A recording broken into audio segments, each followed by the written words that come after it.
আজকের অনুগল্প সুদীপ্ত বন্দ্যোপাধ্যায়ের লেখা পাপ।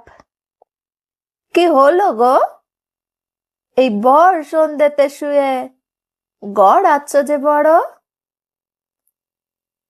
বলতে বলতে ছাপা জামা গায়ে প্রমোদ ঢুকে পড়ে অন্ধগলির কুসুমের ঘরে। কুসুম তখন ডাগর চোখ জোড়া ট্যাব ট্যাব করে মেলে আয়নার সামনে নিজেকে মেলে ধরে রূপচর্চায় ব্যস্ত। কৃষ্ণ কালো গালে আপন মনে ঘষছে ফেয়ার অ্যান্ড লাভলি। ঠোঁটে লাগানো সস্তা ঘন লাল লিপস্টিক।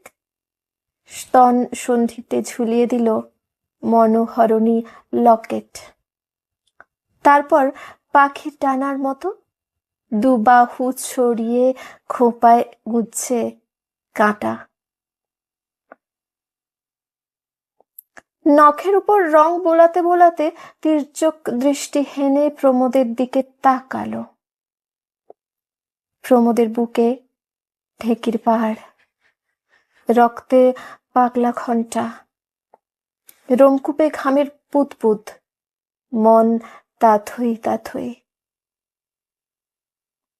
অপূর্ব লাগছে তোকে কুসুম। সত্যি বলছো? তুমি বললে বড্ড ভালো লাগে গো। আজ তোকে আস্ত গিলে খাবো। তুমি কি রাক্ষস না রাহু? এত সেজেছিস কেন রে কুসুম? মালদার বাবু কড়কাবি নাকি? দীর্ঘশ্বাস ছাড়ে কুসুম।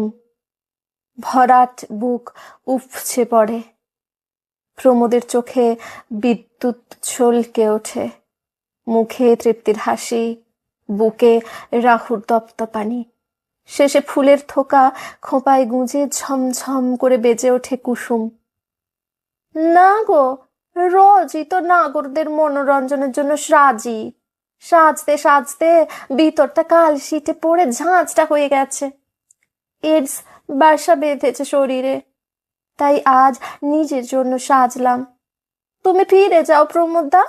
আমি তো শরীর বিলোতে এইছি, রোগ বিলোতে তো আসিনি। এ আমি পারবো না, আমার মহাপাপ হবে গো। প্রমোদ অন্ধগলি থেকে রাজপথে পড়তে পড়তে ভাবে কুসুম